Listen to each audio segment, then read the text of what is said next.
At this very moment, somewhere in the crushing depths of our oceans, there are submarines sitting on the seafloor that were never supposed to be there.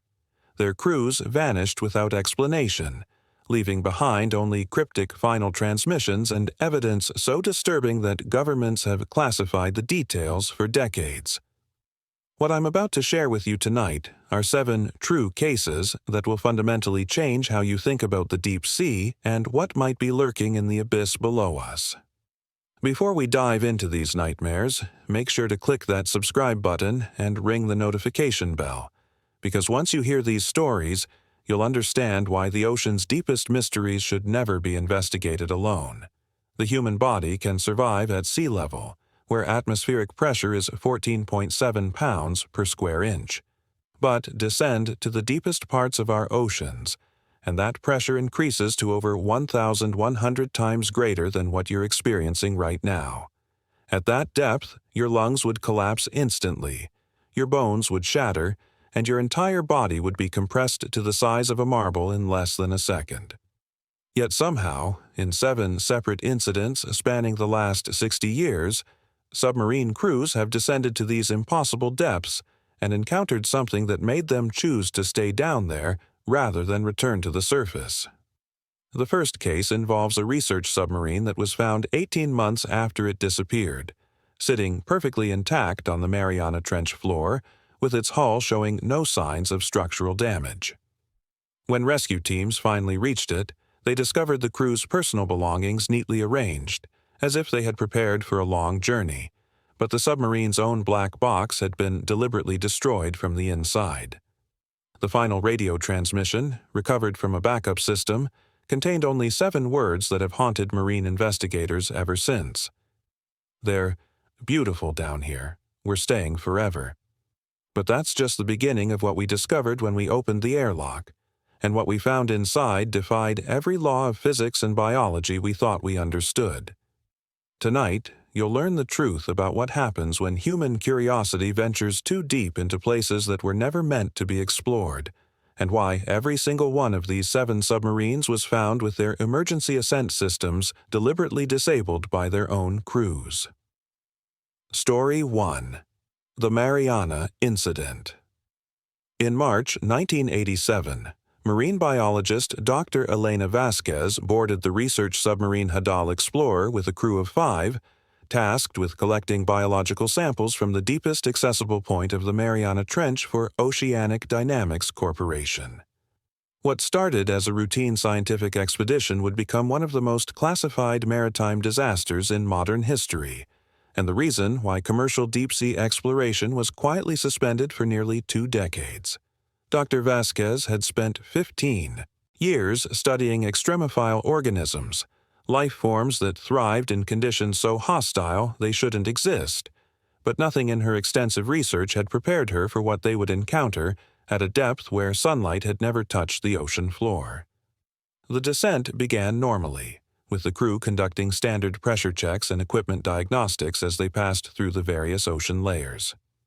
At 8,000 meters down, Dr. Vasquez noted unusual sonar readings showing what appeared to be large geometric structures scattered across the trench floor, structures that didn't match any known geological formations. The corporation's mission briefing had mentioned possible mineral deposits, but these readings suggested something far more complex and organized than simple rock formations. As they approached 10,000 meters, the submarine's external cameras began picking up bioluminescent activity, unlike anything documented in scientific literature, pulsing patterns of light that seemed too coordinated to be random marine life. At maximum depth, Dr. Vasquez began collecting samples through the submarine's mechanical arms, but the organisms she retrieved were unlike any extremophiles she had ever studied. Under the submarine's microscope, these specimens appeared to be in a constant state of cellular transformation, their DNA structure shifting and reorganizing in real time as if responding to some external stimulus. More disturbing was the fact that these organisms seemed to be actively seeking contact with the submarine's hull, pressing against the reinforced titanium with an intelligence that defied classification. Within hours of collection, Dr. Vasquez noticed that the specimens were somehow affecting the submarine's internal atmosphere, causing subtle changes in air pressure and oxygen levels that the life support systems couldn't explain. The first crew member to show symptoms was engineer Thomas Chen, who complained of severe headaches and reported seeing movement in his peripheral vision that wasn't there when he looked directly. Dr. Vasquez documented his condition, noting that his pupils had become extremely dilated and his reaction times had significantly slowed, but medical scans showed no abnormalities in brain function. By the second day on the ocean floor, 2 more crew members, navigation specialist Maria Santos and communications officer James Wright, began exhibiting similar symptoms, along with an unusual compulsion to spend extended periods staring out of the submarine's portholes at the bioluminescent activity outside. The transformation accelerated on the 3rd day when Dr. Vasquez discovered that the collected organisms had somehow breached their containment units and were now integrated into the submarine's internal systems, forming web-like structures throughout the air filtration and electrical networks. The affected crew members no longer complained of headaches, instead claiming they felt more alert and focused than ever before. But their behavior had become increasingly synchronized, as if they were sharing thoughts or responding to the same unheard commands. Dr. Vasquez began recording detailed observations of her colleagues' metamorphosis, documenting how their skin had taken on a translucent quality and their eyes had developed a reflective membrane similar to deep-sea creatures. Captain Rodriguez, the only crew member besides Dr. Vasquez who remained unaffected, attempted to initiate emergency ascent procedures on day 4, but discovered that the other 3 crew members had disabled the ballast systems during the night shift. When confronted, they calmly explained that ascending to the surface would be fatal for them now, as their bodies had adapted to the extreme pressure and the symbiotic organisms they had integrated with couldn't survive in the low-pressure environment above. Dr. Vasquez realized with growing horror that the specimens they had collected weren't just marine life, but some form of parasitic intelligence that had been waiting in the deep for hosts capable of surviving at crushing depths. The final entries in Dr. Vasquez's research log, recovered 18 months later when the Hadal Explorer was found by a deep-sea recovery team, described her own gradual transformation as the organisms began affecting her physiology.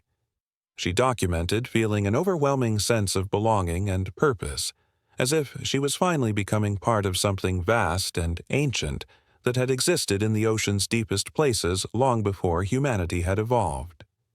Her handwriting became increasingly erratic as she described visions of massive underwater cities and technologies beyond human comprehension, all connected through a network of bioluminescent communication that her transformed crewmates could now access. The recovery team found the Hadal Explorer's crew in the submarine's observation deck, their bodies permanently altered and adapted for deep-sea survival, but somehow still alive after 18 months without surface contact. Their skin had become completely translucent, revealing modified internal organs, and their eyes had enlarged to 3 times normal size with the same reflective membranes Dr. Vasquez had documented. Most disturbing was that they were conscious and aware, attempting to communicate with the recovery team through complex patterns of bioluminescent flashes that emanated from beneath their skin, patterns that exactly matched the mysterious light shows the submarine's cameras had recorded on the ocean floor. Oceanic Dynamics Corporation immediately classified all findings related to the Mariana Incident and quietly terminated their deep-sea research program. But Dr. Vasquez's final log entry revealed the most chilling detail of all. She had discovered that the organisms weren't native to Earth's oceans, but had arrived millions of years ago, waiting dormant in the deepest trenches for intelligent life to develop the technology to reach them. The transformed crew members had become ambassadors for something that viewed humanity not as a species to be conquered, but as a resource to be cultivated and eventually harvested for a purpose that Dr. Vasquez's human mind could only begin to comprehend before it, too, was absorbed into the collective consciousness that now called the abyss home. Story 2. The Arctic Deep. Commander Viktor Petrov had navigated the treacherous waters beneath the Arctic ice shelf for over 20 years, but nothing in his extensive experience with the Russian Navy's nuclear submarine fleet had prepared him for the mission briefing he received in February 1994. The Kursk-class submarine Polaris was tasked with investigating a series of unexplained seismic disturbances occurring directly beneath the most unstable section of the Lomonosov Ridge, where massive ice formations created an ever-shifting maze of underwater caverns and passages. What military intelligence hadn't disclosed was that 3 previous reconnaissance missions to the same coordinates had resulted in complete communication blackouts, with the submarines eventually found empty and adrift. Weeks later, their crews vanished without any signs of struggle or emergency evacuation. The descent through the ice-locked waters began smoothly, with Petrov's crew of 12 specialists conducting routine sonar mapping as they navigated the narrow channels between submerged glacial formations. At 400 meters depth, sonar operator Alexei Volkov reported unusual acoustic signatures that seemed to be emanating from within the ice itself rather than the submarine's mechanical systems, rhythmic pulses that resembled a massive heartbeat echoing through the frozen water. The submarine's hydrophones detected frequencies so low they were barely within the range of human hearing, creating a constant background hum that seemed to resonate through the hull and into the crew's bones, causing several men to report persistent feelings of unease and disorientation.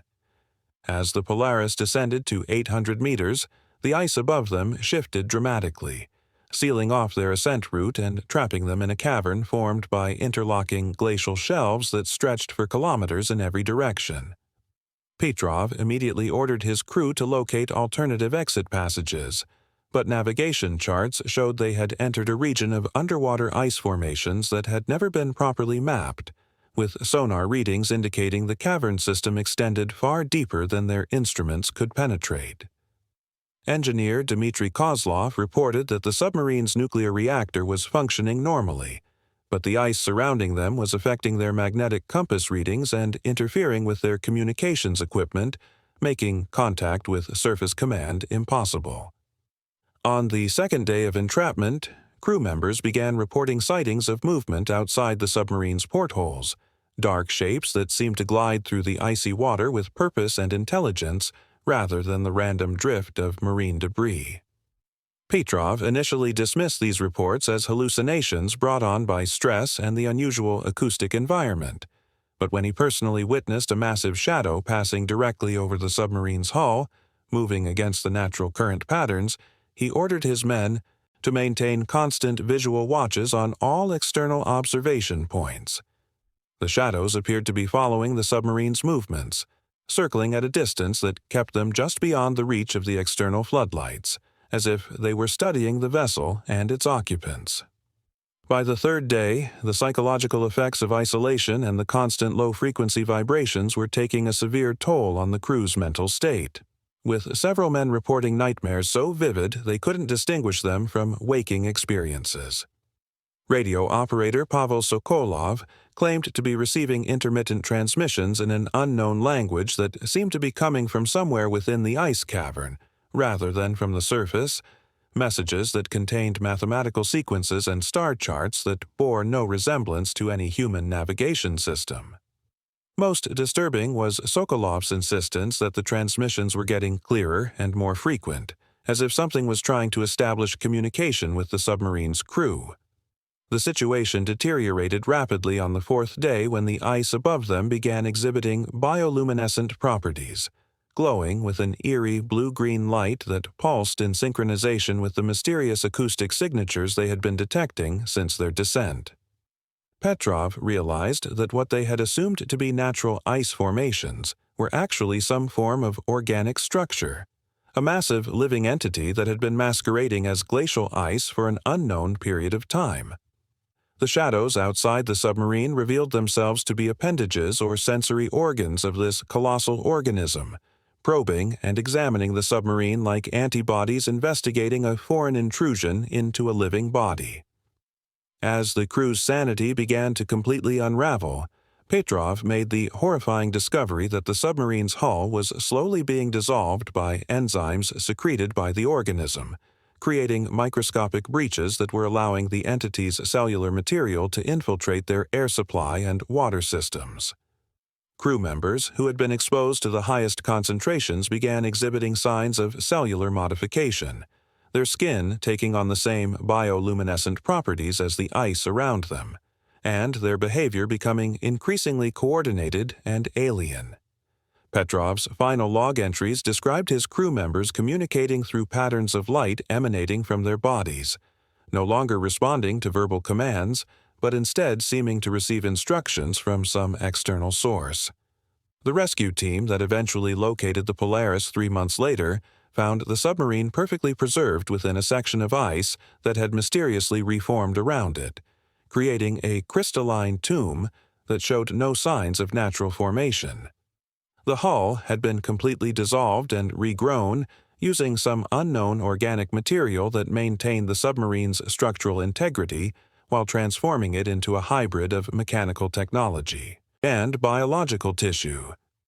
Most chilling was the discovery that Commander Petrov and his crew were still alive inside the vessel, their bodies integrated into the submarine's new organic systems, serving as neural nodes in a vast network of consciousness that had been waiting beneath the Arctic ice for millennia, using the extreme isolation and psychological pressure of the deep ice caverns to transform human minds into components of its ancient alien intelligence. Story 3. Project Abyss. Lieutenant Sarah Chen received her classified mission briefing on a Tuesday morning in October 2003, in a windowless room deep within the Pentagon's most restricted levels, where she learned that her specialized training in deep-sea reconnaissance would be put to a test that no amount of preparation could have made adequate. The mission, designated Project Abyss, required her to pilot the experimental submarine Leviathan to coordinates in the Puerto Rico Trench that had been generating what military analysts euphemistically called anomalous sonar signatures for the past 18 months. What the briefing didn't reveal was that these signatures had first appeared immediately after a series of underwater nuclear tests had been conducted in the area during the Cold War, tests that had supposedly been abandoned due to environmental concerns but had actually been terminated because they had awakened something that had been dormant on the ocean floor for geological ages. The Leviathan was unlike any submarine Chen had ever piloted, equipped with experimental sonar mapping technology that could penetrate solid rock and advanced materials designed to withstand pressures that would crush conventional vessels like empty soda cans. Her crew consisted of 4 specialists handpicked for their psychological stability and ability to function under extreme stress, but none of them had been informed about the true nature of their mission, or the fact that 7 previous reconnaissance teams had been deployed to the same coordinates over the past year and a half. The official reports stated that these missions had been canceled due to equipment failures, but classified documents revealed that each team had sent increasingly disturbing transmissions before their communications ceased entirely, messages describing structures and phenomena that defied conventional understanding of deep-sea geology. As the Leviathan descended past the 6,000-meter mark, Chen's sonar operator, Specialist Marcus Webb, began detecting geometric patterns embedded in the trench walls that were too precise and complex to be natural rock formations. The patterns appeared to be some form of architectural design, carved directly into the bedrock with mathematical precision that suggested advanced engineering capabilities far beyond anything in human history. More unsettling was the discovery that these structures extended far deeper into the Earth than their sonar could penetrate, creating a vast underground network that seemed to span hundreds of kilometers beneath the ocean floor, as if they had stumbled upon the remnants of a subterranean civilization that predated human evolution by millions of years. At maximum depth, the Leviathan's external cameras captured footage that would later be classified at the highest levels of government secrecy. Images of massive stone doorways and corridors that showed signs of recent activity despite being located at depths where no known life form could survive. The structures were covered in hieroglyphic symbols that bore no resemblance to any ancient human writing system, but seemed to shift and change when viewed directly, as if the symbols themselves were alive and responding to observation. Chen ordered her team to collect samples of the surrounding sediment, but the drilling equipment encountered materials that were harder than diamond, yet somehow organic in nature, substances that seemed to regenerate and repair themselves when damaged. The first indication that they were not alone came when the submarine's passive sensors detected movement within the underground structures, thermal signatures suggesting the presence of entities that generated their own heat sources and moved through the corridors with purposeful intelligence.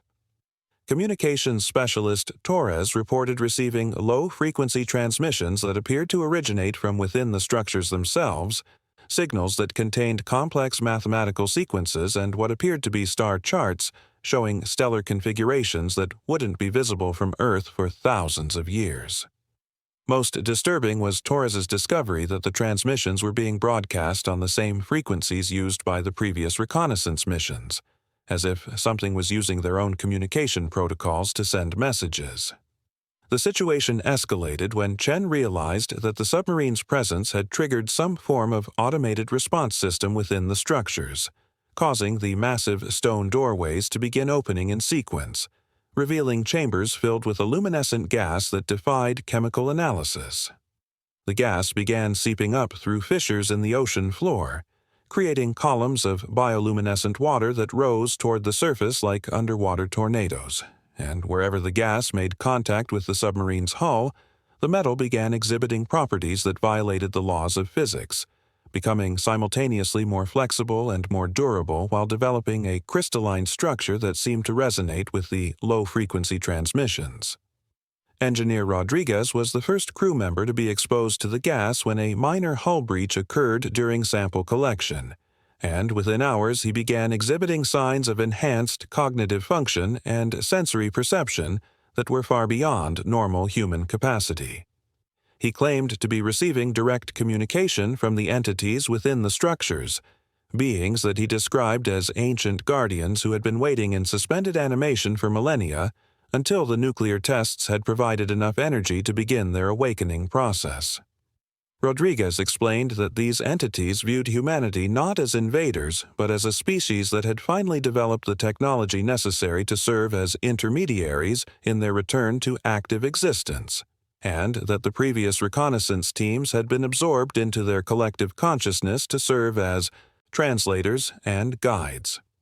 Chen's final transmission to military command, recorded as the Leviathan's entire crew underwent the same transformation that had claimed Rodriguez, revealed the most terrifying aspect of Project Abyss. The entities had been manipulating human technological development for centuries, subtly influencing scientific discoveries and military innovations to ensure that humanity would eventually develop the capability to reach them in their deep-sea prison. The nuclear tests hadn't awakened them by accident, but had been the final component in a plan that had been orchestrated across generations, using human ambition and curiosity as tools to facilitate their own liberation. The Leviathan was found 6 months later, perfectly intact but completely transformed into a hybrid of human technology and alien architecture, its crew serving as permanent ambassadors to entities whose true purpose for humanity was too vast and incomprehensible for any single human mind to grasp, but whose influence on human civilization had been guiding our species toward this inevitable encounter since the dawn of recorded history. Story 4. The Bermuda Descent. Captain Marcus Rivera had commanded deep-sea research vessels for 15 years before accepting the contract with Temporal Dynamics Corporation in June 2008, a decision that would lead him and his crew into a nightmare where the fundamental laws of time and causality ceased to function as they descended into the deepest waters of the Bermuda Triangle. The mission briefing seemed routine enough. Investigate a series of magnetic anomalies detected at coordinates that had been generating unusual readings for decades, anomalies that seemed to intensify during specific astronomical alignments and create interference patterns that disrupted satellite communications and GPS navigation systems across the entire Atlantic region. What Rivera didn't know was that Temporal Dynamics had been monitoring these anomalies since the 1940s, and that every previous expedition to these exact coordinates had resulted in temporal disturbances so severe that the corporation had developed specialized protocols for dealing with what they euphemistically termed chronological displacement events. The submarine Kronos began its descent at precisely 1430 hours, with Rivera's crew of 6 specialists conducting standard atmospheric and pressure checks as they passed through the various thermal layers of the Atlantic Ocean. At 2,000 meters depth, Navigation Officer Lisa Park reported that their chronometers were showing inconsistent readings, with different timepieces aboard the submarine displaying times that varied by several minutes despite having been synchronized before departure. The submarine's atomic clock, considered the most accurate timekeeping device available, began fluctuating wildly between different temporal readings, sometimes jumping forward by hours and then reverting to previous times in a pattern that defied all known principles of physics and temporal mechanics. As the Kronos approached 4,000 meters, Rivera noticed that the submarine's external cameras were capturing footage of events that had already occurred, showing their own vessel descending through the same waters they were currently navigating, but from angles and perspectives that suggested they were observing themselves from outside their own timeline. Communications specialist David Nam reported receiving radio transmissions that appeared to be their own voices from hours in the future, messages warning about hazards and discoveries they hadn't yet encountered, creating a paradoxical situation where they possessed foreknowledge of events that hadn't happened yet, but somehow had already been experienced by alternate versions of themselves. The temporal distortions intensified dramatically when the submarine reached maximum depth and encountered a massive underwater structure that seemed to exist in multiple time periods simultaneously, appearing as ancient ruins in some moments and as a gleaming, technologically advanced facility in others. Rivera realized they had discovered what appeared to be a temporal nexus point, a location where different time streams converged and overlapped, creating a zone where past, present, and future existed in a state of constant flux. The structure's architecture shifted between various historical periods, sometimes resembling ancient Atlantean ruins, other times appearing as futuristic technology that seemed to be centuries ahead of current human capabilities. Engineer Sofia Martinez was the first crew member to experience direct temporal displacement when she briefly stepped outside the submarine in a diving suit to collect samples from the structure, only to encounter herself from what appeared to be several days in the future, warning her about events that were supposedly yet to come, but that future, Sofia claimed had already happened multiple times in different iterations of the same mission. The 2 versions of Martinez existed simultaneously for several minutes, exchanging information about temporal loops and causality paradoxes before the older version simply faded away, leaving behind only her diving equipment and a detailed journal describing experiences that the current Martinez hadn't yet lived through. The crew's sanity began deteriorating rapidly as they encountered multiple versions of themselves from different points in time, some from the recent past who were still optimistic about their mission, others from potential futures who were desperate to prevent the crew from making discoveries that would trap them in an endless cycle of temporal repetition. Biologist Dr. Alan Foster documented meeting a version of himself who had been trapped in the temporal nexus for what he claimed were subjective decades, aging and experiencing the same events over and over while trying to find a way to break free from the chronological prison that the structure had created around anyone who ventured too close to its temporal field. Rivera's final log entries, which were somehow recorded before the events they described had actually occurred, revealed that the structure was not just a temporal animus, but an actual machine designed by an unknown civilization to harvest and store time itself, using the life experiences and memories of trapped explorers as a form of temporal energy that powered its continued existence across multiple dimensions and time streams. The crew had become unwilling batteries in a device that fed on the repetition of their experiences, forcing them to relive their descent and discovery in an endless loop, while slightly different versions of events played out each time, with each iteration providing the machine with more temporal energy to sustain its operations. The rescue team that was eventually sent to locate the Kronos discovered the submarine existing in a state of temporal superposition, simultaneously present at multiple points in the water column and existing in several different time periods at once. The crew was found alive, but experiencing time in a non-linear fashion, aging and de-aging in cycles while retaining memories of events that had happened, were happening, and would happen in future iterations of their endless descent. Most horrifying was the discovery that Rivera and his team had become temporal echoes of themselves, doomed to repeat their mission for eternity while serving as power sources for a machine whose true purpose was to manipulate the flow of time itself, ensuring that anyone who discovered its existence would be trapped in a causality loop that prevented them from ever warning others about the temporal prison that waited in the deepest waters of the Bermuda Triangle. Story 5. The Silent Deep. Dr. Amara Singh had dedicated her career to studying the acoustic properties of the deep ocean, specializing in how sound travels through water at extreme depths, but nothing in her extensive research had prepared her for the mission she accepted with Deep Ocean Acoustics Institute in November 2015.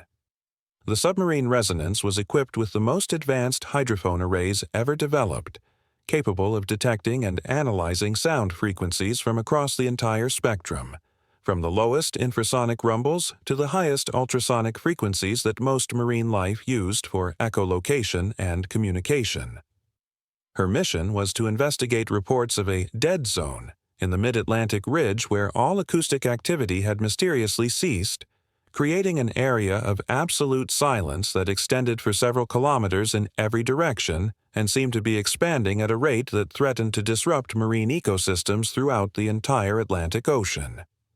The descent began normally, with Dr. Singh's crew of 5 acoustic specialists monitoring the gradual changes in underwater sound patterns as they traveled deeper into the ocean's layers, recording the usual symphony of whale songs, ship engines, tectonic movements, and the countless other sources of noise that create the ocean's complex acoustic environment. At 3,000 meters depth, hydrophone operator Jennifer Walsh reported that the ambient noise levels were decreasing at a rate far more dramatic than normal depth-related sound attenuation could explain, as if something was actively absorbing or canceling out sound waves before they could travel through the water.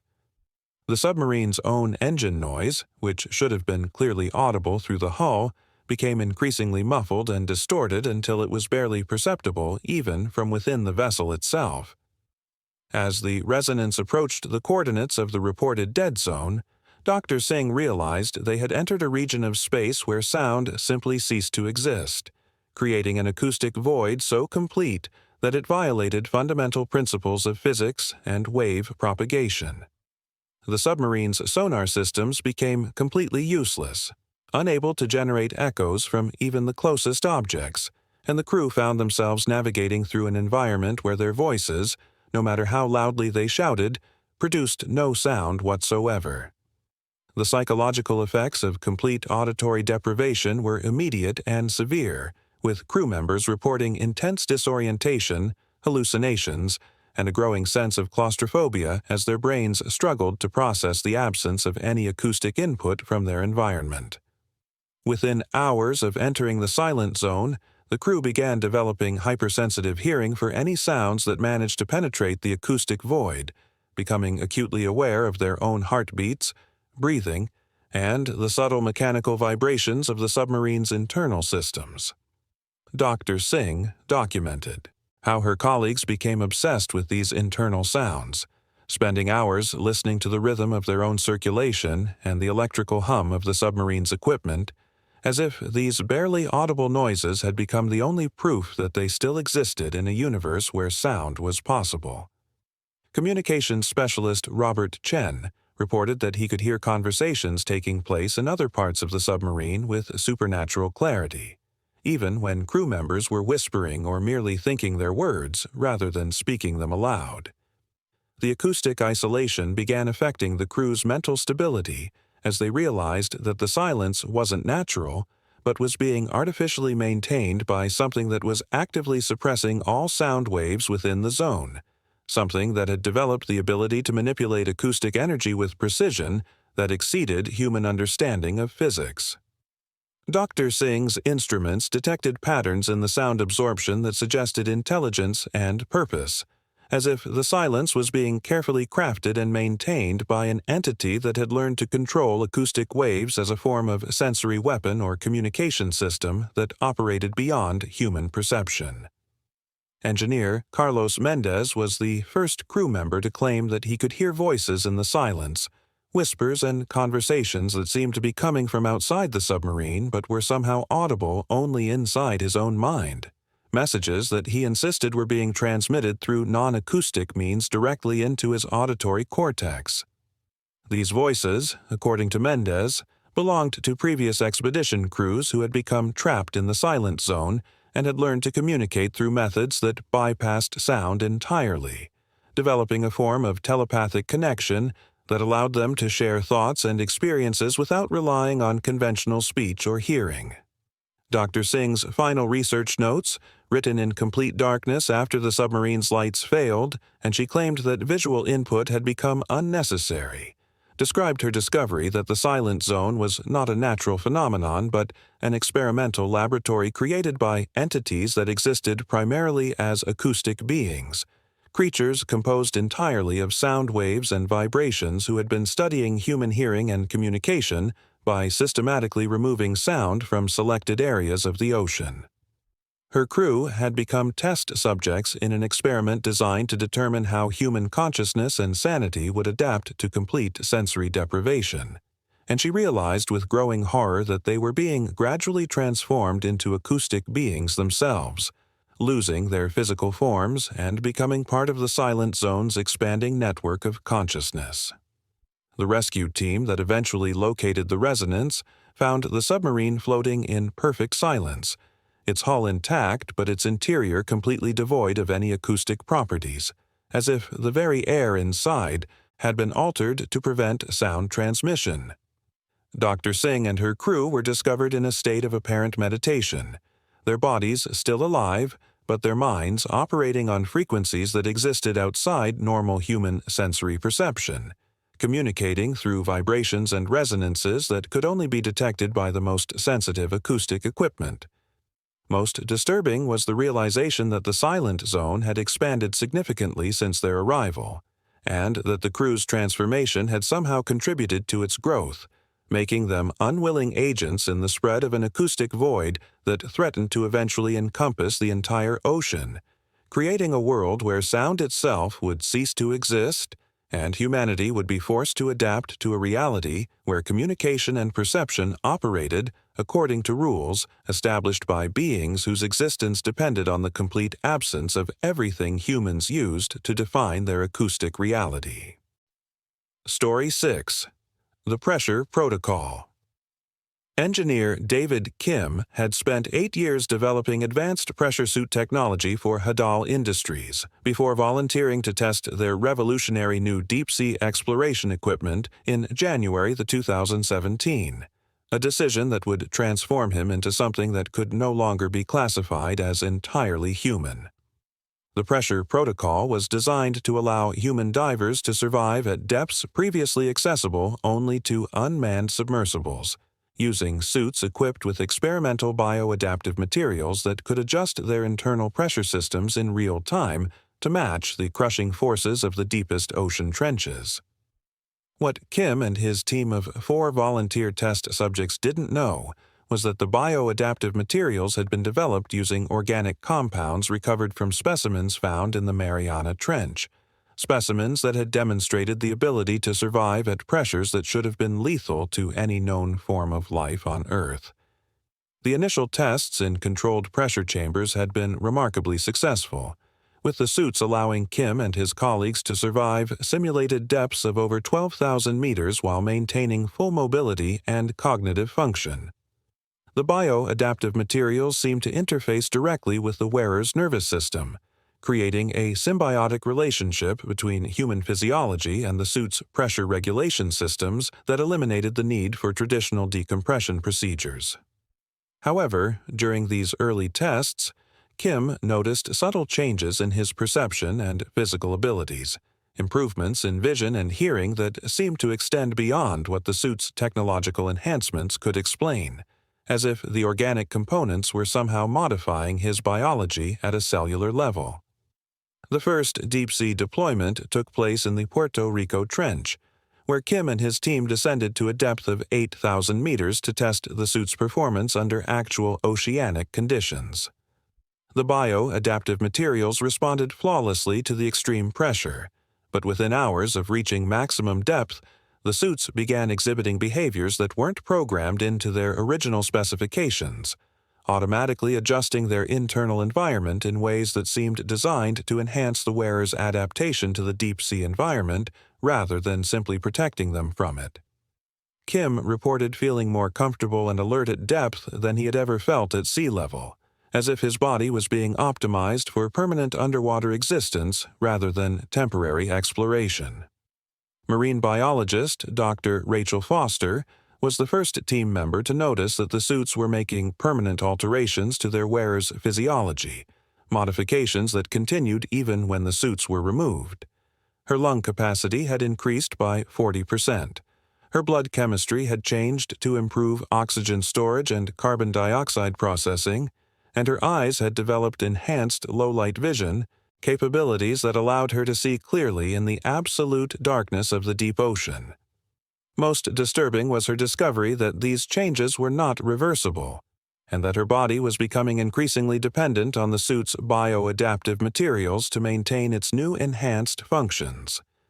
The transformation accelerated during their second deep-sea mission, when the team descended to 10,000 meters and discovered that the suits had begun communicating with each other through bioelectric signals that bypass their standard communication systems. Kim realized that the organic components were not just protective materials, but were actually living tissue that had retained some form of collective consciousness from their original source, creating a hive-mind connection between all the suit wearers that allowed them to share thoughts, sensations, and experiences directly through their neural interfaces with the bio-adaptive systems. Communications specialist Anthony Lopez reported that he was receiving information and memories that belonged to creatures that had lived at extreme depths for millions of years, beings that had evolved in the crushing darkness of ocean trenches and had developed biological adaptations that allowed them to thrive in conditions that would instantly kill surface-dwelling organisms. The suits were not protecting the team from the deep-sea environment, but were gradually converting them into the same type of creatures that had originally provided the organic materials, using human nervous systems as templates for creating hybrid beings capable of surviving permanently in the abyss. Engineer Park was the first to embrace the transformation completely, removing her suit's safety protocols and allowing the bio-adaptive materials to integrate fully with her circulatory and nervous systems. Within days, her skin had developed the same pressure-resistant properties as the suit materials.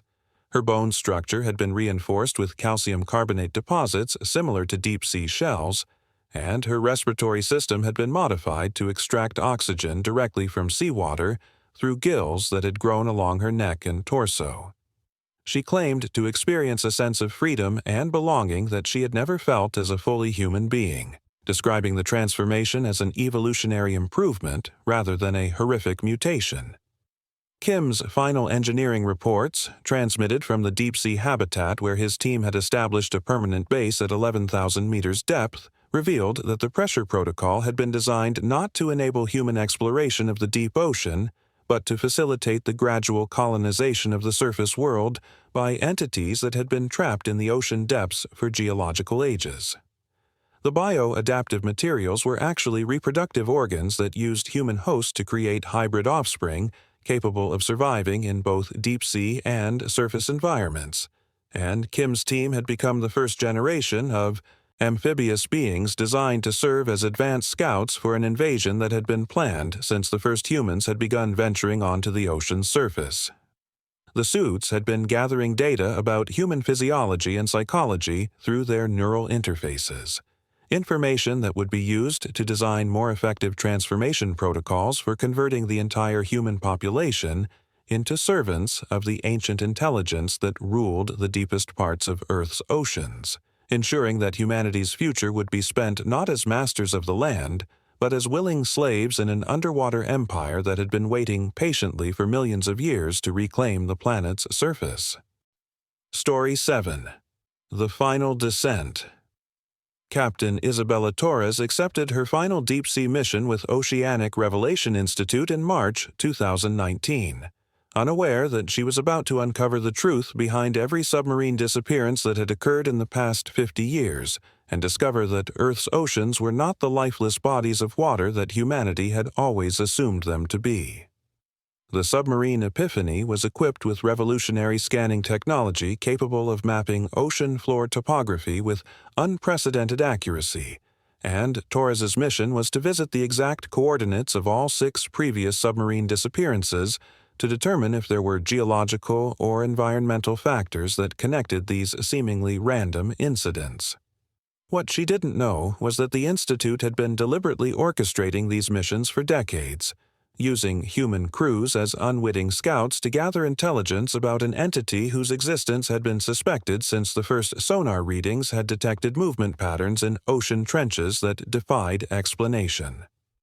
The journey began at the coordinates of the Mariana Incident, where Torres's advanced scanning equipment immediately detected the same geometric structures that Dr. Vasquez had discovered 32 years earlier.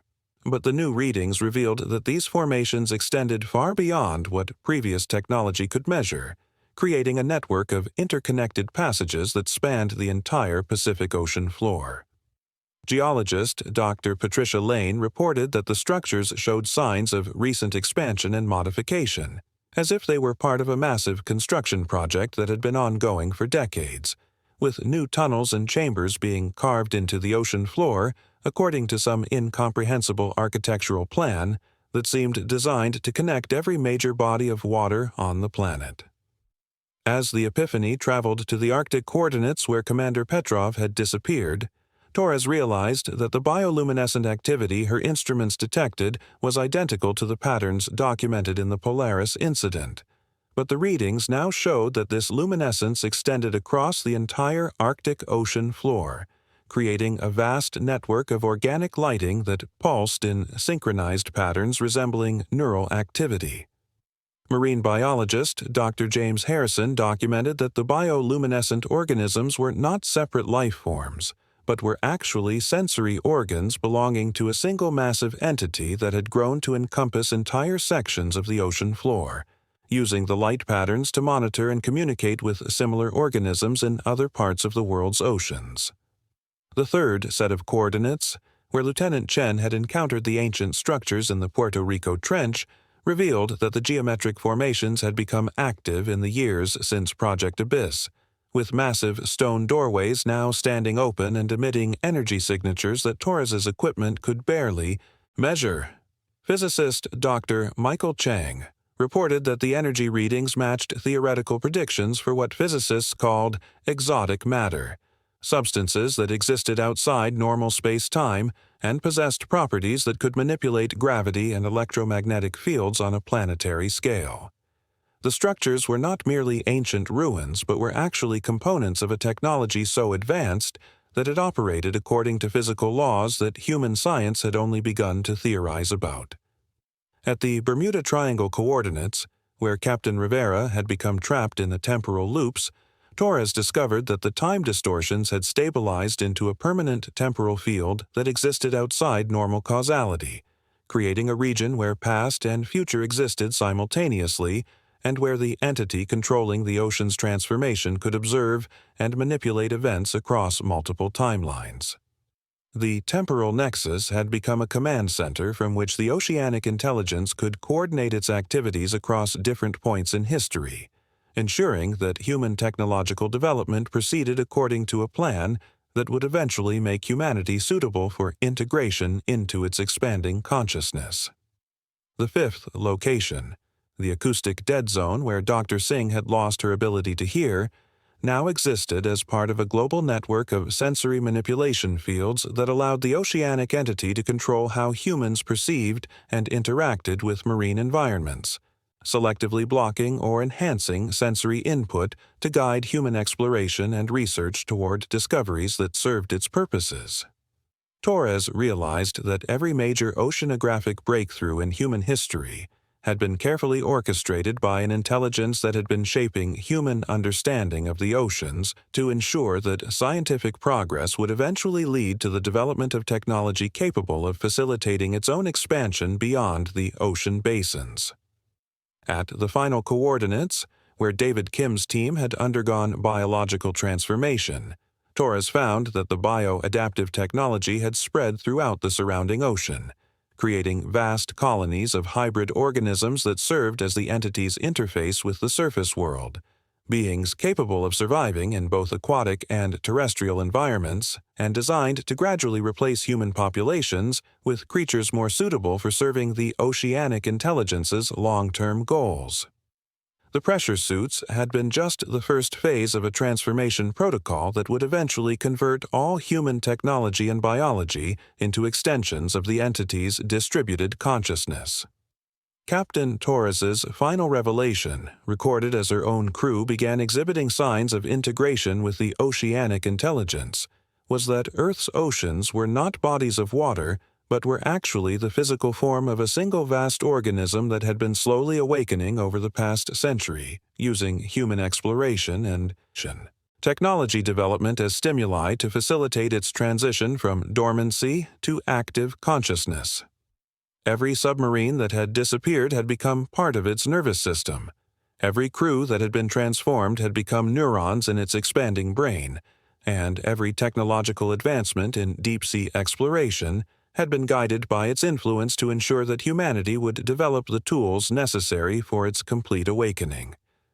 The Epiphany was found 6 months later, perfectly integrated into a massive organic structure that spanned several kilometers of ocean floor, its crew serving as the final components needed to complete the entity's transformation from a sleeping ocean into a fully conscious planetary organism whose first act of awareness was to begin the systematic conversion of Earth's land masses into extensions of its aquatic domain, ensuring that humanity's future would be spent not as masters of the planet, but as willing components in a living world whose consciousness encompassed every drop of water on Earth and whose dreams had been guiding human civilization toward this inevitable merger since the first humans had looked upon the ocean and wondered what secrets lay beneath its surface.